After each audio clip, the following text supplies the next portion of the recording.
limit ng ano pati yung ikakain nyo kinabukasan ibibigay nyo. Play responsibly. Kailangan fun lang, fun. Of course, we remind everybody to be responsible din, ano?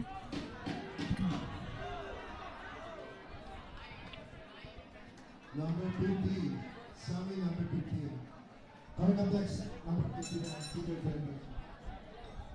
Presenting the blue corner from Incheon Fitness Gym of Subic, Sambalay, Mark Anthony Agbar. In the red corner from MTFC, Peter Te. It's gonna be Peter Te of MTFC against Mark Anthony Agubay versus Ichigo Fitness Gym in Subic, Zambales. Next round.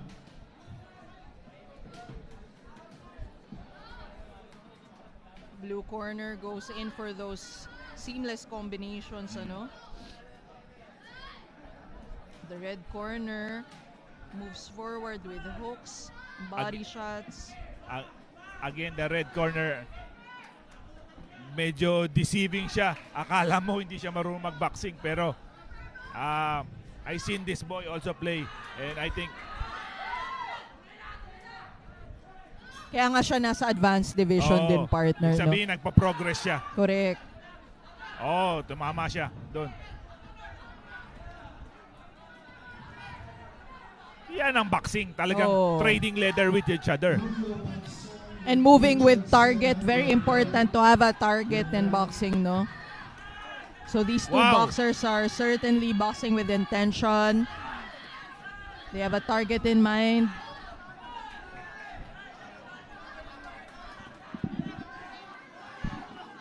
Grabe. Palitan na talaga ng suntok tong dalawang mga batang binatilyo na to.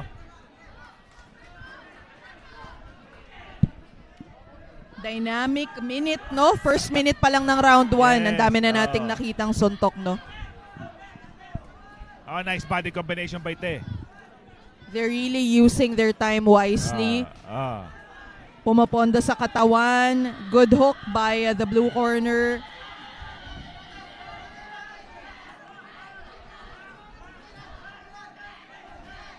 Nakita mo yung enthusiast nung corner nung final 10 seconds. Napanganga na lang ako, partner, dun sa very animated yung mga fans natin dito, no, sa Elorde. Ever since yung alas 8 ng umaga hanggang ngayon, they're sticking around for some great old-fashioned amateur fights.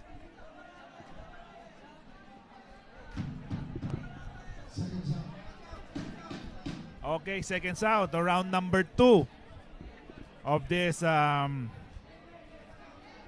both of them have good timing. Lightweight affair. Yeah, they time their hooks quite well.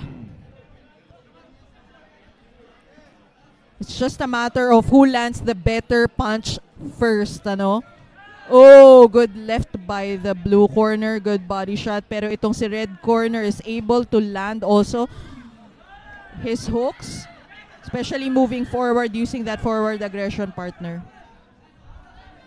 Kumbaga tinatanggal niya yung forma ng blue, no? But yung blue did connect several decisive punches also. Beautiful body shot by the blue corner. Short body punches by both fighters. Certainly, no? Good right. Sa tingin ko, sino maunang bumigay dito? Exactly. Itong red corner is already using his forward pressure, ano, talagang he's moving. He wants to move it to the center. Usually pag gumanon yung fighters, ibig sabihin niya kaya niya yung suntok eh. Kasi pinapa-forward hindi naman magmamayabang niya. yan dyan kung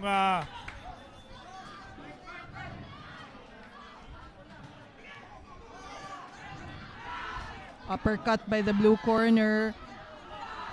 He moves Te to the corner 2, gets out.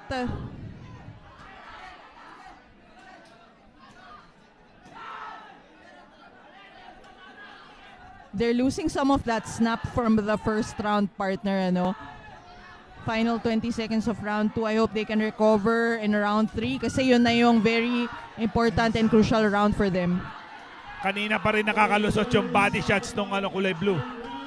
And that left Oh, hook that also. body really hurts, Te.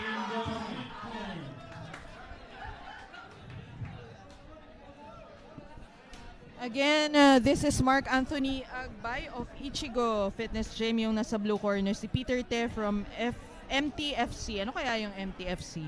Mamaya natanong natin. Oo, tanong natin. Pero nakikita natin yung palitan talaga dito sa instant replay ng Elorde. Yan. Last and final round of this exciting amateur matchup between Peter Te against Mark Anthony Agbay. Coming up next, Gordon Sumpay versus Erwin Durisman. And standby, Julio Benson, Richardson.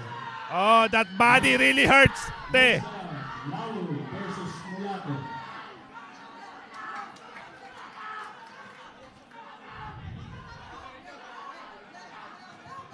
Next after this will be Kumar and Fine versus Rolly Rodeo.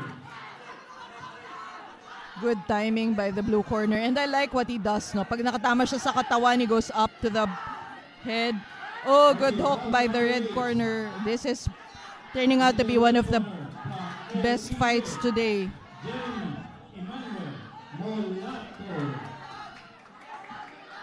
And from the red I lost for words, partner. Talagang palitan.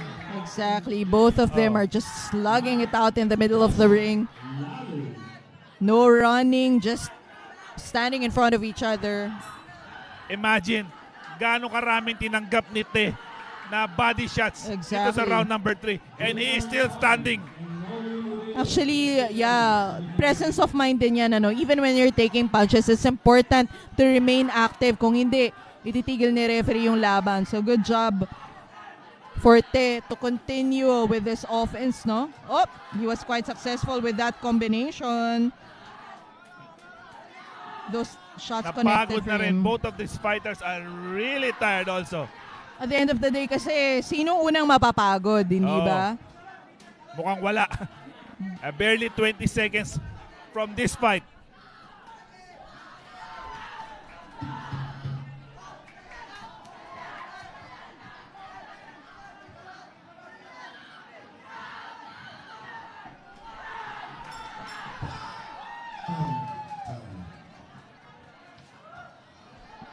What a fight. Again, you just watched Mark Anthony Agbay of Ichigo Fitness Gym, Subic Zambales versus Peter Te of MTFC. Let's look at some of those significant moments in the previous round. Both of them are just giving it their all. Body shots, quality body shots by the blue corner, Te, with that hook up top. I think mas maganda yung mga tama ni Te sa ulo, no? Ito namang si Okay, after this fight, Agbay, maganda yung mga patama sa katawan. Ang sigurado ko dito, followed by Raniel Bak- Pecajas baka ano to, versus Jeffrey close Rodena. ang decision na to. Followed by Joren Orida versus Aaron Ibanez Balino. Please get ready. Ladies and gentlemen, we have a winner by points in the blue corner, Mark Anthony Agbay.